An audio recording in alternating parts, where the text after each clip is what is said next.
Witness, leader, commander. F. B. Hull. Extracted from Scripture Truth Volume 34, 1942-4, page 100. Affairs on the earth, whether in war or in peace, have their ebb and flow. If we are overmuch occupied with them, our spirits and feelings will be subject to a corresponding ebb and flow. We shall alternate between depression and elation. To be securely anchored in peace of heart, our minds must be stayed upon the Lord, and the knowledge of His fullness, expressed in all the characters He wears and the capacities He fills, is a great help to this.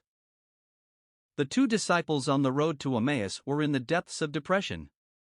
With them it was no ordinary ebb in the tide, events had the appearance of a tidal wave of disaster. Yet the exposition by the risen Christ of the things concerning Himself in all the Scriptures made their hearts to burn within them. We too may be disciples whose hearts are all aflame if we contemplate Him steadily and often in the same way.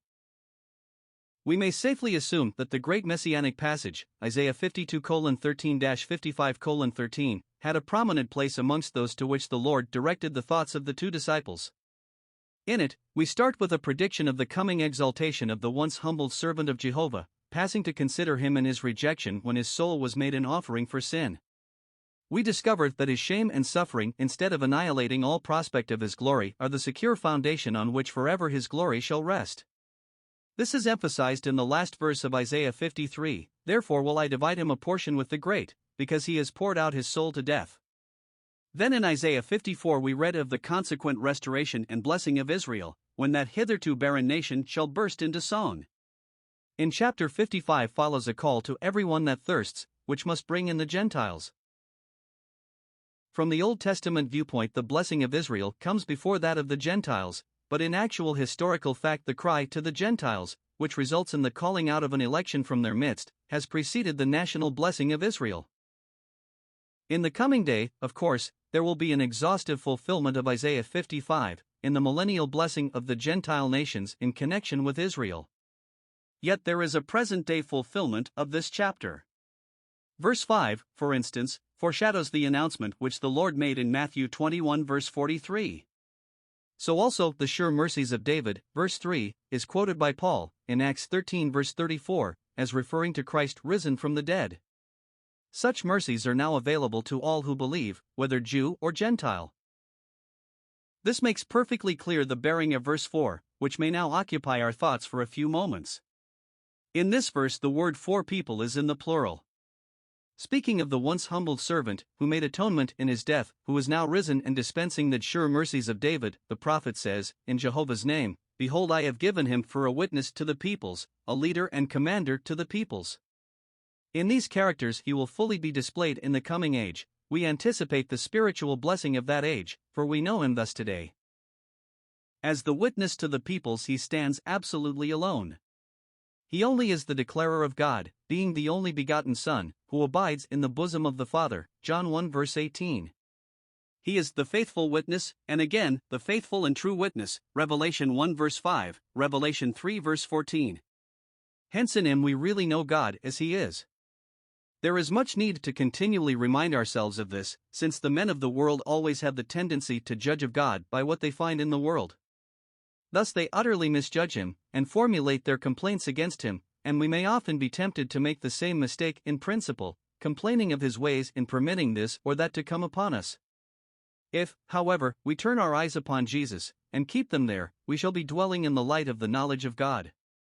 In Jesus the light of his countenance has been lifted up upon us, and thus we have peace. If he stands alone as witness, we can discern a contrast when we consider him as leader and commander. Here others are necessarily in view, those whom he leads and commands. As leader he goes before us, marks out the path and shows the way. As commander he issues directions and instructs us in all that is the will of God.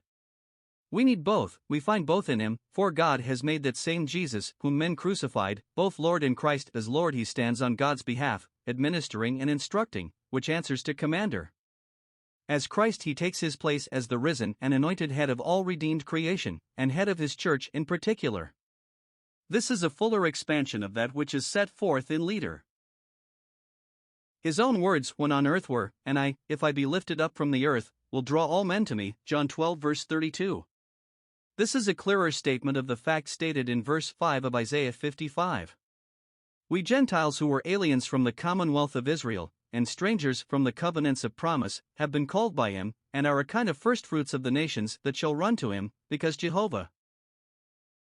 As leader, then, he puts himself at the head of his saints, and he is their great representative before God. As commander, he speaks with all divine authority in making known to us the will of God. Others are in view, as we have noted, yet in both these capacities he is solitary and singular.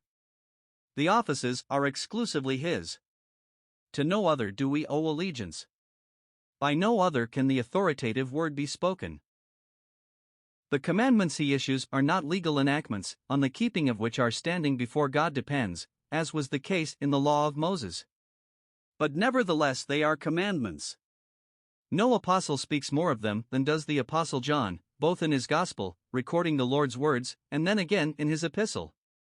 The Apostle Paul asserts that even detailed instructions as to what is becoming in the assemblies of saints are the commandments of the Lord, see 1 Corinthians 14 verse 37.